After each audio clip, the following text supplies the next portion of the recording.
Hello again. Hello. I'm Jillian Gilchrest, and in addition to being one of the co-organizers of Women's March Connecticut, I also work at the Connecticut Coalition Against Domestic Violence, and I chair our state's Trafficking and Persons Council. And I believe that violence against women is a blatant manifestation of sexism.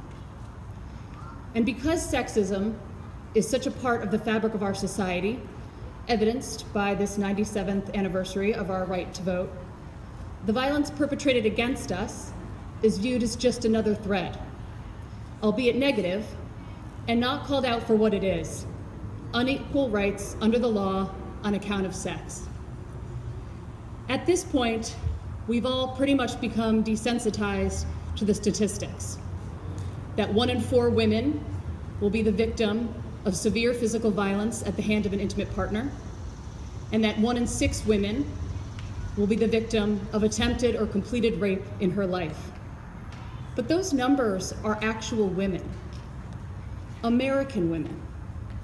There are sisters, there are mothers, there are daughters, there are friends, there are selves. Our unequal treatment is so ingrained that we often overlook obvious discrimination. As chair of Connecticut's Trafficking and Persons Council, I'm often amazed that conversations about the sexual exploitation of women and girls change into a debate over whether or not sex workers have rights. There are Black, brown, white, transgender women and girls being sold on the internet and exchanged for sex among family members. Of course they should not be criminalized. But we need to be discussing the men who sexually exploit them, and we never do that. The same thing happens with pornography. I think that in an attempt to find empowerment in a sexist system, we forget to question the system itself. Can some porn be empowering for women and LGBTQI individuals? Sure. But we rarely talk about the abundance of pornography that is readily available by Googling that sexualizes the violence against women. And did you know that the average age that an individual will see violent porn for the first time is age 12? How is that impacting our youth? Who is financially benefiting from the sexualization of violence against women? And why are there laws that protect this type of porn?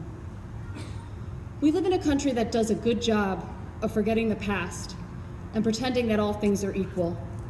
But today, just 97 years after white women were begrudgingly given the right to vote, I'm reminded of our status as second-class citizens. This country, as you've heard and see every day, is being led by a man who admitted to sexually violating women and is accused of much more. Violence against women isn't just ignored, it's accepted. And I find that unacceptable, and I know you do too. We must challenge individuals and systems and call out the inherent sexism that allows violence against women to happen with such frequency. Each of us can take action starting today. Challenge yourself and each other to call out victim blaming. Question negative male behavior that is masked as masculinity or deemed natural. Read news articles about local cases of violence against women and call out the courts when you think a sentence is woefully inadequate.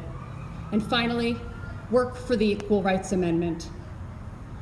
I do this work because I cannot believe we live in a country where the greatest threat to my safety is a man. I want equality, and I want it now. Thank you.